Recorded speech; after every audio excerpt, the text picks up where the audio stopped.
Hi friends, welcome to our channel. ఒక healthy laddu రెసిపీని మీతో షేర్ చేయబోతున్నాను. సో ఇలాంటి పండగలకైనా, ప్రసాదాలకైనా, శ్రావణ మాసంలో అయినా, గణపతి లడ్డులకైనా సరే, శ్రీకృష్ణాష్టమి కదా, సో అప్పుడైనా సరే చాలా ఈజీగా తొందరగా కొత్తవారైనా చేసుకోవచ్చు. ఎలా చేయాలో చూద్దాం రండి.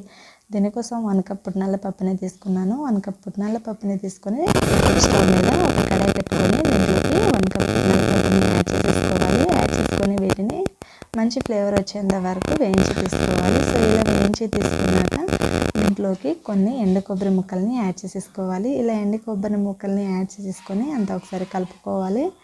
ఇలా కలిపేసుకొని పూర్తిగా చల్లారిపోయాక ఒక మిక్సీ జార్ తీసుకొని దీంట్లో 1 కప్ బెల్లాన్ని యాడ్ చేసుకోవాలి. 1 కప్ బెల్లాన్ని యాడ్ చేసుకొని మనం ముందుగా వేయించుకున్న పుట్నాల పప్పుని కూడా యాడ్ చేసేసుకొని 1 టేబుల్ స్పూన్ ఇలాచీని యాడ్ చేసుకుంటే ఫ్లేవర్ అనేది చాలా బాగుంటుంది. సో మూత పెట్టి మెత్తగా గ్రైండ్ చేసి తీసుకోవాలి.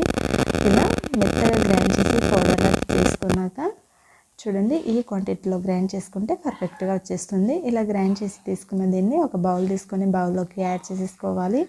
ఇలా బౌల్లోకి యాడ్ చేసేసుకొని పక్కన పెట్టేసుకొని స్టవ్ మీద ఒక కడాయి పెట్టుకొని దీంట్లోకి 2 టేబుల్ స్పూన్ వరకు నెయ్యిని యాడ్ చేసుకోండి.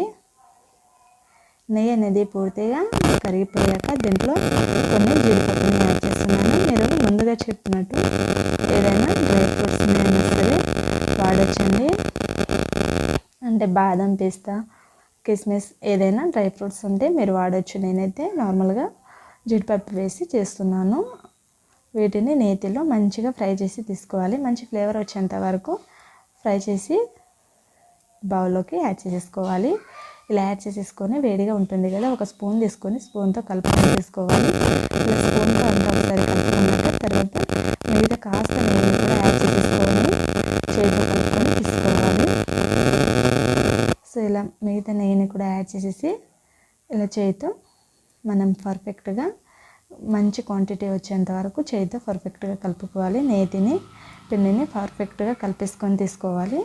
చూడండి, ఈ క్వాంటిటీ చేసినట్లయితే మీకు మళ్ళీ నెయ్యి వేసుకోవాల్సిన అవసరం లేదు. ఒకవేళ మీకు లడ్డు రావడం లేదు అనుకుంటే కాస్త 1 టేబుల్ స్పూన్ నెయ్యి వేసి యాడ్ చేసుకోండి, పర్ఫెక్ట్గా వచ్చేస్తాయి. నేను వీడియో క్లిప్లో చూపిస్తున్న క్వాంటిటీలో చేస్తే నెయ్యి అనేది యాడ్ చేయాల్సిన అవసరం లేదు, పర్ఫెక్ట్గా వచ్చేసాయి ఫ్రెండ్స్. ఇలా మనకి ఎన్ని లడ్డూలు కావాలంటే అన్ని లడ్డూలని చుట్టేసుకొని తీసేసుకోవాలి.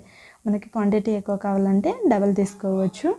సో సింపుల్ టేస్టీ రెసిపీని మనం ఈజీగా హెల్తీగా మనకి ఏ గుళ్ళో ప్రసాదానికైనా, ఇంట్లో ప్రసాదానికైనా, సో ఇంట్లో స్వీట్ తినాలనిపించినప్పుడైనా, ఎలాంటి పండుగలకైనా సరే ఈజీగా కలర్ఫుల్గా చాలా హెల్తీగా ఇంట్లోనే వీటిని ప్రిపేర్ చేసి తినవచ్చు ఫ్రెండ్స్. ఎంతో టేస్టీగా బెల్లం పుట్నాల పప్పుతో చేసిన లడ్డూల్ని చూసేసాం కదా. ఈ టేస్టీ రెసిపీని మీరు ఒకసారి డెఫినెట్గా ట్రై చేయండి. ట్రై చేశాక మీకు ఎలా కుదిరిందన్నది కామెంట్ చేయండి. ఇలాంటి మరిన్ని టేస్టీ రెసిపీస్ కోసం మన ఛానల్ని తప్పకుండా సబ్స్క్రైబ్ చేసుకోండి. వీడియో కనుక నచ్చినట్లయితే మీరు ఫ్రెండ్స్కి, రిలేటివ్స్కి అందరికీ షేర్ చేయండి.